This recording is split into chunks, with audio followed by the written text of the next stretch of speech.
Hola gente, en este video les voy a hablar sobre el neumotórax y el hidrotórax, o también conocido como derrame pleural. Primero vamos a recordar qué es la pleura. Esta es una capa delgada que facilita el movimiento de los pulmones y la pared torácica. Esta se divide en visceral y parietal, y tenemos que recordar que hay un líquido entre ambos que conocemos como líquido pleural. Ahora bien, ya con esta pequeña introducción sobre qué es la pleura y cómo se divide, vamos a proseguir con las patologías. Primero vamos a ver neumotórax.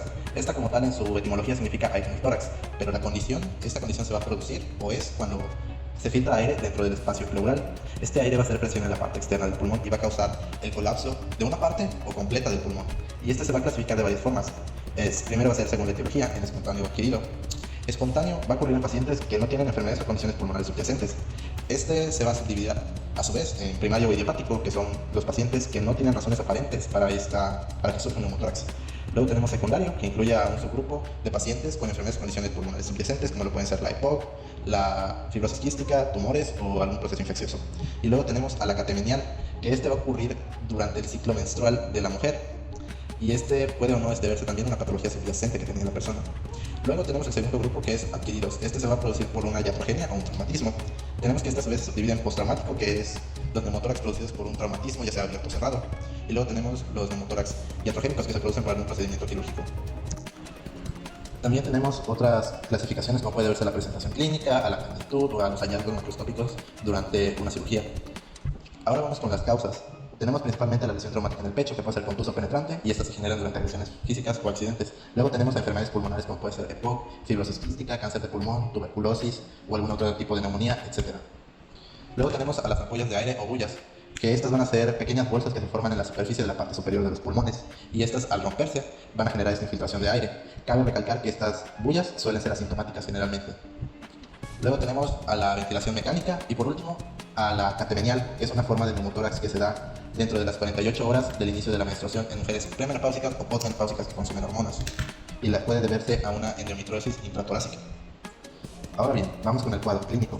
Tenemos que las primeras manifestaciones clínicas son dolor de pecho repentino, disnea progresiva, ausencia de frémito táctil, que es un ruido característico de los pulmones que se puede ir con el estetoscopio, el cual va a estar ausente en este caso. Luego tenemos la hiperresonancia, la perfusión, la disminución de ruidos respiratorios en el lado afectado y la hipotensión.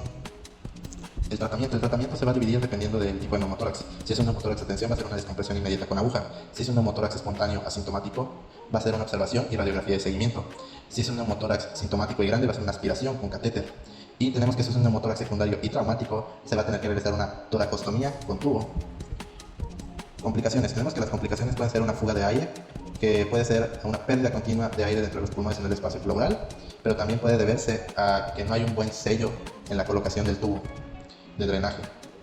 Tenemos también fracaso para expandirse los pulmones, que es por lo general secundario, alguna causa que puede ser una fuga de aire persistente, la obstrucción endobronquial, un pulmón atrapado o un tubo de drenaje mal colocado.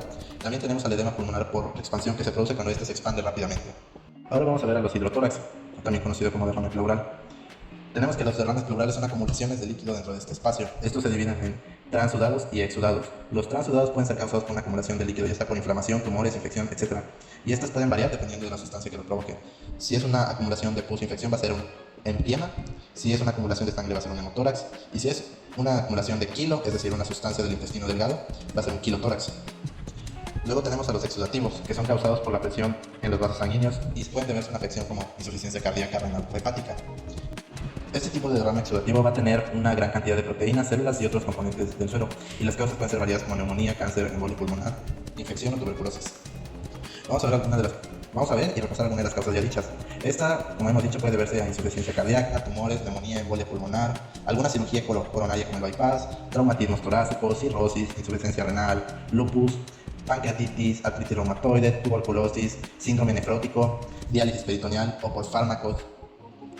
Dentro del cuadro clínico que se presenta tenemos la disnea progresiva, como el neumotórax, el dolor torácico pleurútico, la ausencia del frémito táctil, la matidez en la percusión y la disminución de ruidos respiratorios en el lado del derrame.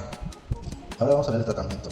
El tratamiento en general es el drenaje o la toracotocentesis en dado caso que el hidrotórax sea sintomático, y este puede repetirse cuantas veces sea necesario.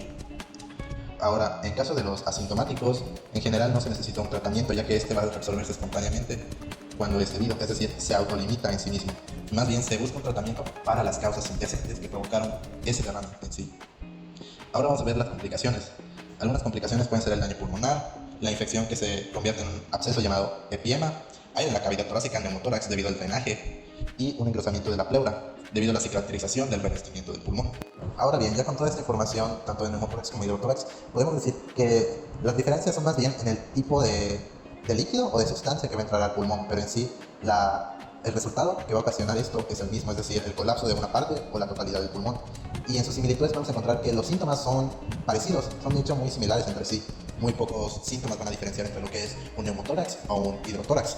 Y también en las complicaciones, ya que podemos ver que un hidrotórax puede llegar a provocar un neumotórax si el drenaje no es bien colocado.